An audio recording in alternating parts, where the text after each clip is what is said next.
Hey guys, and welcome back to another resale prediction video. Today we are discussing the Nike Air Jordan 1 in the Royal Toe colorway.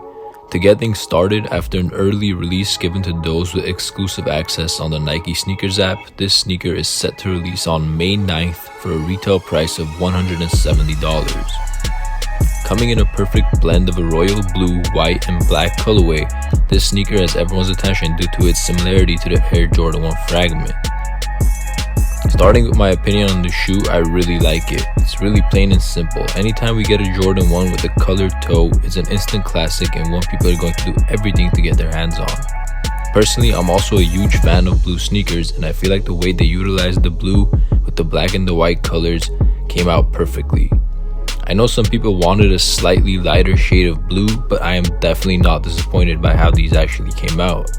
One thing I will say is that from the pictures and videos I've watched, the leather quality doesn't seem to be as great as we've seen on some recent Jordan 1s. However, it still looks decent. With that out of the way, this sneaker will be widely available but still hard to cop. Anytime Nike does an early release like this, that means there are plenty of pairs to go around. Also, I saw a lot of people get access to them on the early release, so that's also a good sign of many pairs being available. Besides just Nike sneakers, expect many foot sites such as Foot Locker, Foot Action, and others to receive these as well. A lot of sneaker boutiques such as Sneakers and Stuff and Undefeated will also likely get plenty of pairs to go around. Now stay on top of all of these releases and expect a few raffles to go around as well, as that will maximize your chances of buying a pair for retail. Check sites such as sneakernews.com for more updates as it gets closer to the release. Jumping into the resale predictions, here's a live look at the current prices on StockX. These are the prices for each size following the early release on Nike. Here I have a chart of my predictions for each size. Now this represents prices after pairs start arriving, and I do expect a slight drop from the current prices I just displayed. Obviously, as you can see, the smaller sizes will resell for more, and as we go up, the bigger sizes will likely decrease in resale value. If you just want to resell and not get it for personal, then I would prefer going for the smaller sizes.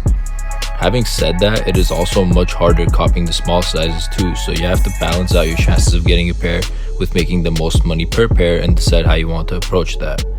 Also, I wouldn't recommend going for half sizes, as they are usually easier to get because most people just go for the full sizes. In terms of holding or selling the sneaker, I would definitely say make sure to hold on to these. Just like many of the other colored toe sneakers we've seen from Jordan, such as the bread toe ones, expect prices on these to jump over time. People really gravitate toward the colored toe Jordan 1s, and I don't expect these to be any different due to the nice blue colorway. However, having said that usually takes a while, so if you are in a rush to make money, then by all means sell your pair and make your money. However, if you can hold on to them, I would highly suggest doing so for at least 6 months. As you can see from this picture, prices have already gradually gone up in the past few days since the early release, so that's also a good sign of what's to come in the future. Once again, this is just my advice, but I will definitely be holding on to my pairs. Alright everyone, hope this video was helpful. If you enjoyed, please subscribe and stay tuned for more. Thank you.